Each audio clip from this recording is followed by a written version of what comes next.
Hi, this is Cheryl Gallant, your Conservative Member of Parliament for His Majesty's riding of Renfrew-Nipissing-Pembroke. This week, Canadians watching testimony at the Nova Scotia Mass Casualty Commission were shocked to learn there was a recording of the phone call Commissioner Lucky pressuring Nova Scotia RCMP officers to release information on the firearms to help Trudeau. The existence of this recording had been kept a secret. Worst of all, the recording may have been deleted. Now, this is a troubling pattern of behavior. First, the Justice Department withheld 4 pages of Superintendent Campbell's handwritten notes from the Commission. It just so happened those were the same 4 pages which detailed the call from the Commissioner. Then we learned that witnesses had been coached by the Justice Department to not be forthcoming about conversations with the Commissioner. We all know the Liberals pounced on the terrible killings in Nova Scotia to push their anti-firearms agenda. What they tried to cover up is how far they're willing to exploit the tragedy for political gain.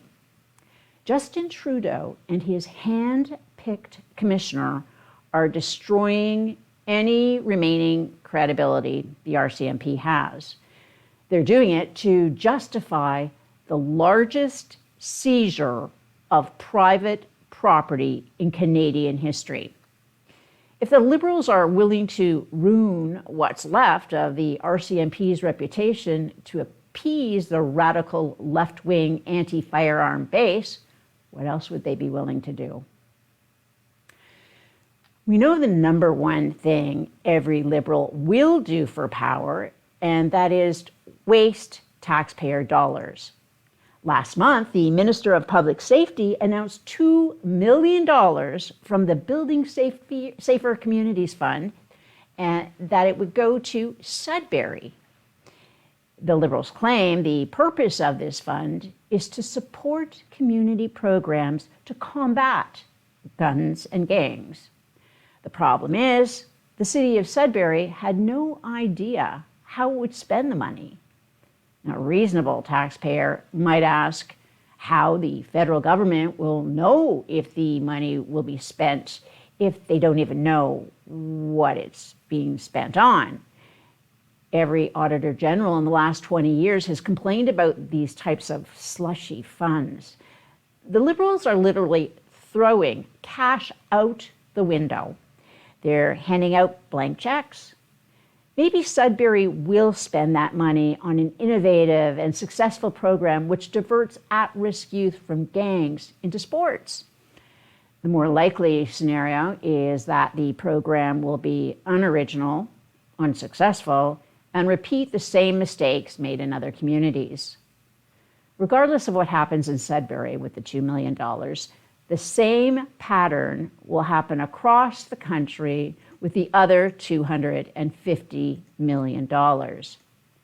Before this fund, the Liberals had another anti-gang fund. It had a $350 million budget. Since 2018, the Liberals have budgeted $600 million to combat gangs and guns. The results are clear. More gangs, more illegal guns, and more innocent victims. They're spending $100 million a year and getting negative results. And that's the money they budgeted to target the criminals. The plan to buy up the firearms they banned will cost over $1 billion and does not even begin to cover the price lawful firearms owners paid for their legally acquired firearms. They're going to blow $1 billion on a program which we know will not save a single life. Then they spend a fraction of that targeting criminals and get no results. On Monday, police officer Andrew Hong was ambushed and killed by a violent offender, a violent repeat offender. In Saskatchewan, 10 people were brutally stabbed and 18 others injured by a violent repeat offender. Meanwhile, Liberals are eliminating mandatory minimum sentences and reducing jail time for violent repeat offenders. They coddle the criminals, but target, harass, and demonize lawful firearms owners. The Bank of Canada is losing money for the first time in history, and taxpayers are on the hook. Normally, the bank returns a small surplus to the government each year. But thanks to its program of buying up government bonds, they have to pay out higher interest payments, and they are the ones who set the interest rate.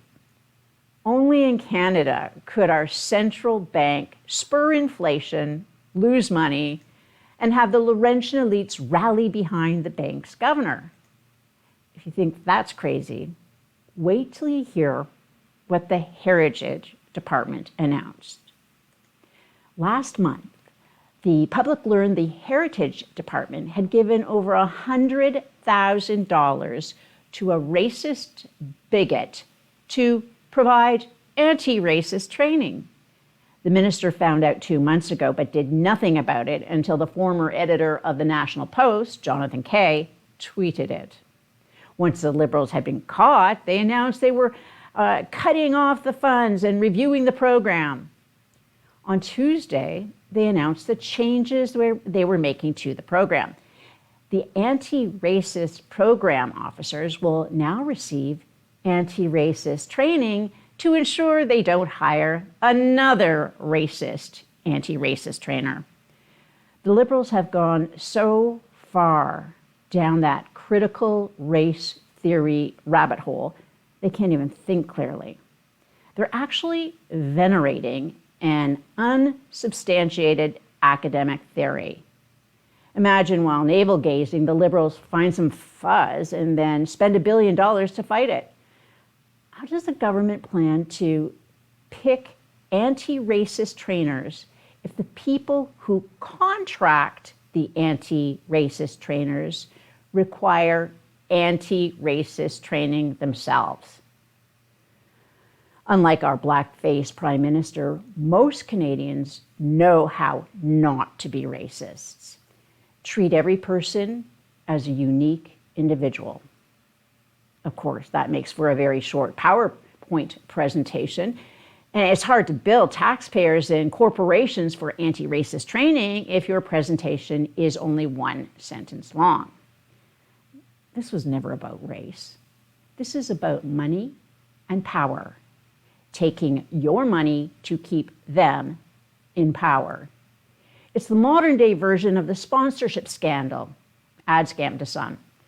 Only instead of brown paper bags full of cash handed out for votes, the money is used on social media platforms to influence voters' ballot choices. The Liberals will continue to use your money and fund groups like the Anti-Canadian Hate Network. The network will attack Conservatives leading up to and during the next election, and the Liberals will fan the fires of division to keep their grip on power and use your money to do it. Live from Ottawa, this is Cheryl Gallant.